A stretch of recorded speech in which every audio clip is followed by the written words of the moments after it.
centuries ago. Transported from their native lands to my faraway world. Here they were granted astounding powers and eternal youth. They returned to Earth.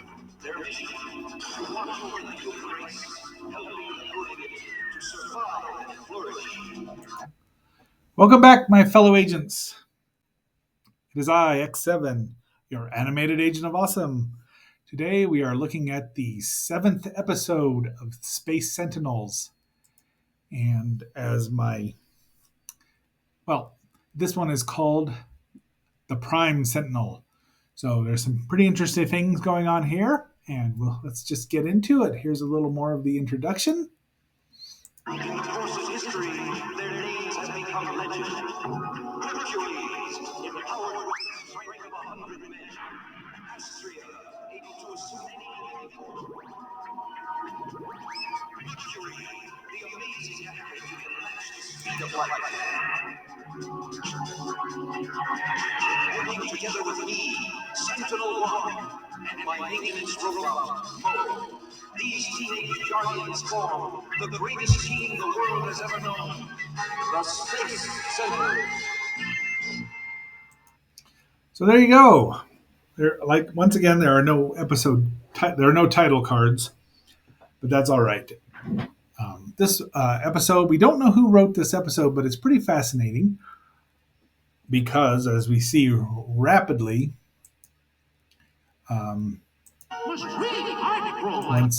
once we get through this time distortion. Well, but before we get much further into it, please like, share, subscribe, vote in the poll if there is one, and leave a comment.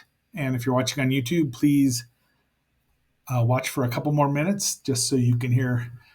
Well, I do read all the comments. It really helps the algorithm if you do watch, and I do read all the comments and reply to many of them.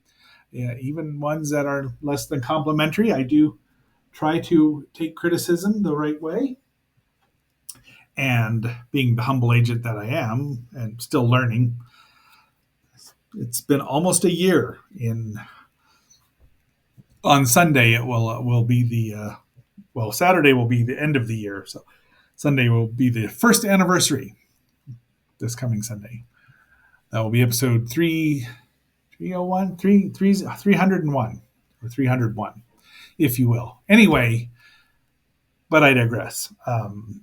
I do think that I did blather a bit in one of the earlier episodes, so we're going to try to just concentrate on some ideas rather than me recounting the entire episode.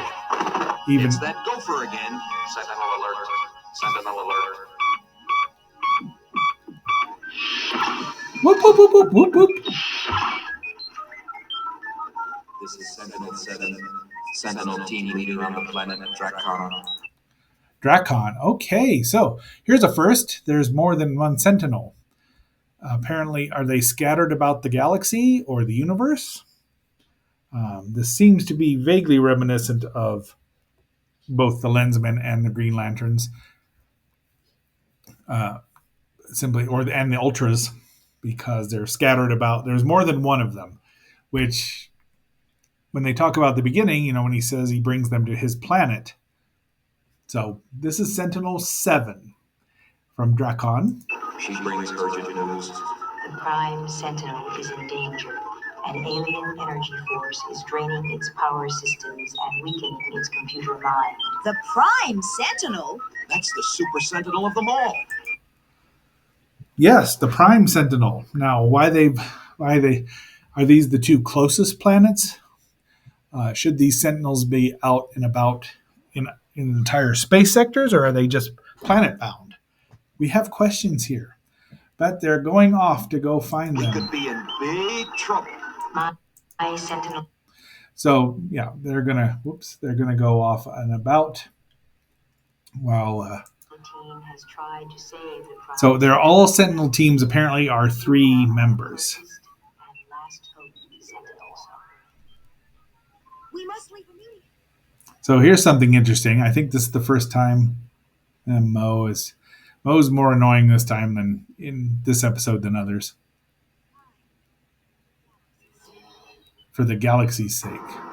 So what would happen if the Prime Sentinel went? Look, the ship is moving. Likely a reverse shot from the opening, but that's all right. Did you notice the Star Trek elevator sound when they open and close the doors? That was the first time I remember hearing that. This is a nice looking ship, I think. So let's. You're the one best suited to go out. You Oh. don't need a pressure suit. They have some issues with the outside of the ship, and Mo is just—he's kind of a dumbass.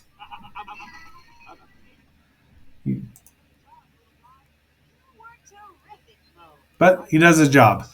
Anyway, I'm trying to avoid too much of the talking because I think that got me a copyright notice. So there's Sentinel 1 again. So apparently there's gravity in this ship. They must have an artificial gravity. And this is the first time. There's the other person's ship. One of the... Request permission to come aboard. Permission granted, Thon. Beginning docking procedure. So this is a good. I say this every week. This is a great looking cartoon. I mean, look at the background. I'm sure part of this they did reuse from Star Trek. They did the animated series 4 years before this, more or less. Once again, this was done. I mean, they were the Young Sentinels before Star Wars, and that changed the name. But they did go to space, and I'm all right, but we don't have much time. My teammates and I were captured by the Prime Sentinel's automatic defenses. I managed to escape, but they're still trapped there. But they're still trapped there. Dun dun dun. Sentinel's mine.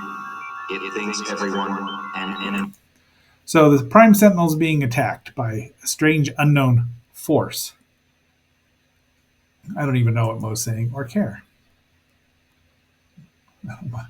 But look at this. This is their home world there. So we're finding out a little bit about the background. Maybe not a lot, but this is a good. I mean, there's damage here and there. So some thought went into the drawing of these backgrounds, and it's nice to see a fourth. There's the Fantastic Four. wow, what was that? We are being attacked by the Prime Sentinel. Pew pew pew.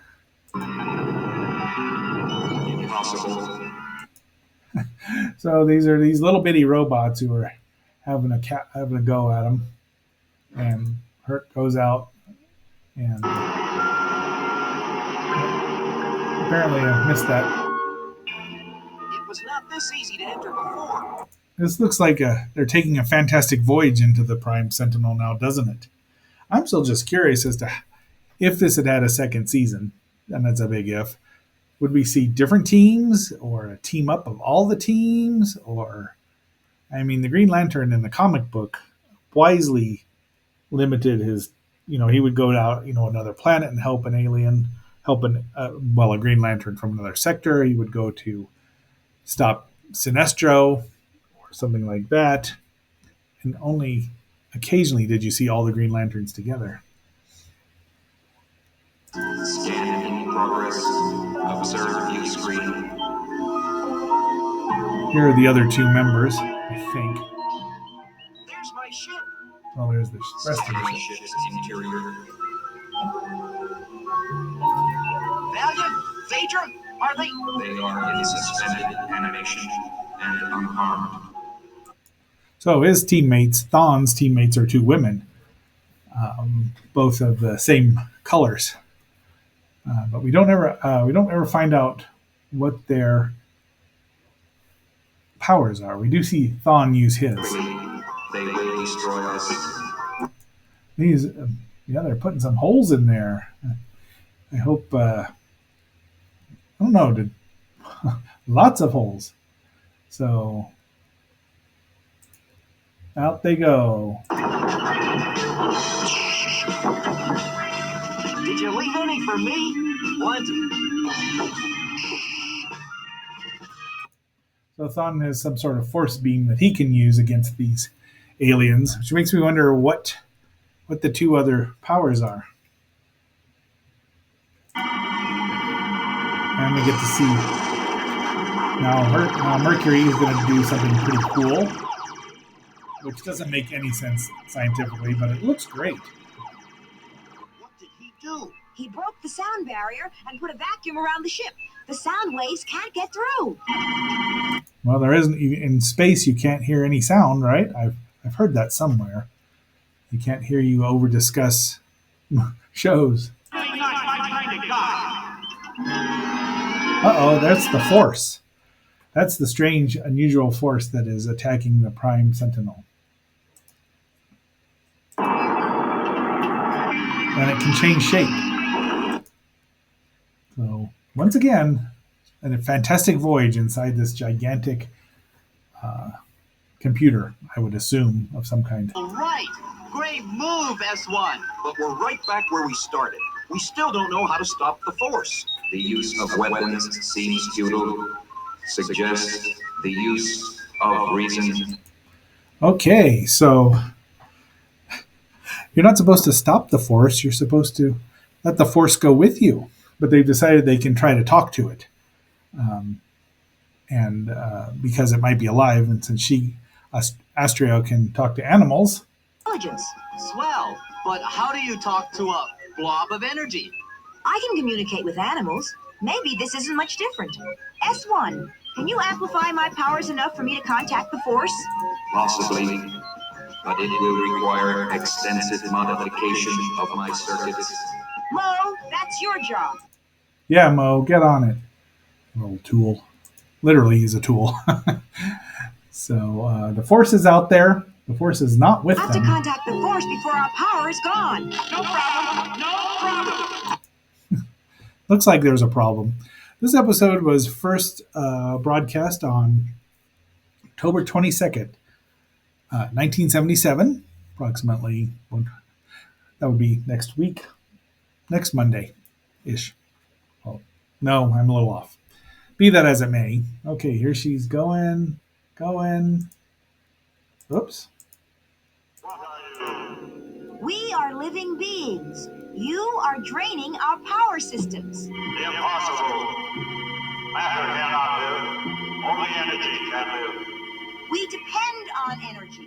You are taking it from us. So this is also interesting. This is a life form that's just purely energy, pure energy, pure energy.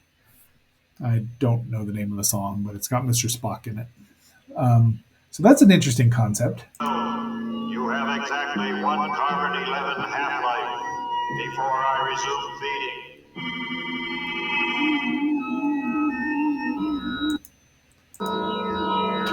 So, how long is one carbon-11 half-life? About 20 minutes. Well, they've only got 5 minutes left of the show, and shouldn't a robot or whatever, the obligatory. The space sector, but it will take time. So now they're trying to find a place for the Force to feed, and we're going to go with that. But it would do you no good. What do you mean? It will take thousands of your centuries for me to travel that far. I have to absorb all the energy here to do that. There is no other way. Force, wait! There is a way. We can travel through hyperspace. Which is, a space warp, obviously. Or it could be a time warp. It just takes them a jump to the left and a step to the right, and then they'll be there. So, but it's changing into a cone and back again.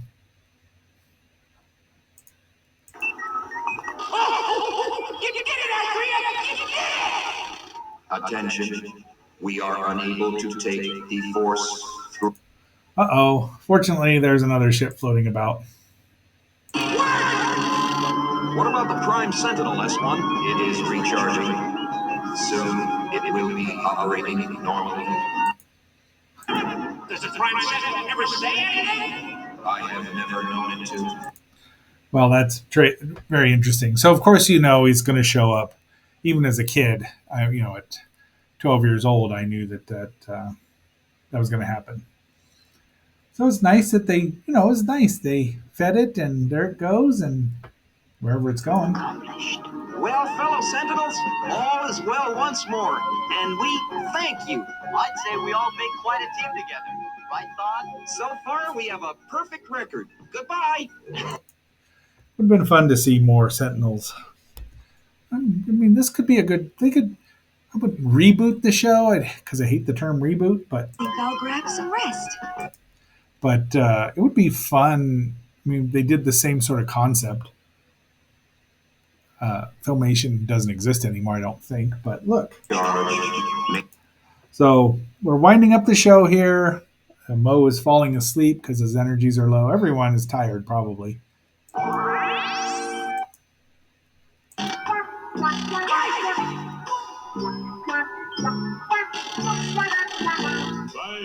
you. Uh-oh, the Prime Sentinel. And nobody but Mo was around to see it. Mercury? Nobody. What's the use? They never believe me anyway. You're welcome, big guy. Don't you think Mo would have cameras in his eyes that he could record such things? All right. Let's go a little further here. Okay. But all in all, it's a good show. I'm surprised that there's no record of who wrote this because it's a good idea. It's good. It expands upon their little Sentinel universe, Earth Sentinel or Universe Sentinel. I don't know what you call it, Sentinel verse. And gave at least 3 other ones, and they all had names, which is just an interesting thing, what you could do in 22 minutes, 38 seconds. Once again, the show is really well done. I wish that it could have had a little more action here and there. I know it's the 70s and robots. They could barely even punch out robots. But it's starting to realize that perhaps boring shows. Looking at you, even though I quite enjoyed the first season of Super Friends, the last time I watched it recently, it's just so well, and it's got those 3. Be that as it may, that is our episode for today. We're halfway through. There's only 6 episodes left now, and they all look pretty cool as well. I have watched the whole series before, but it's not. I must not have paid that much attention to it. So, my fellow agents, until our next assignment, this is X7. Hoping he didn't blather too much today, and I'm signing off.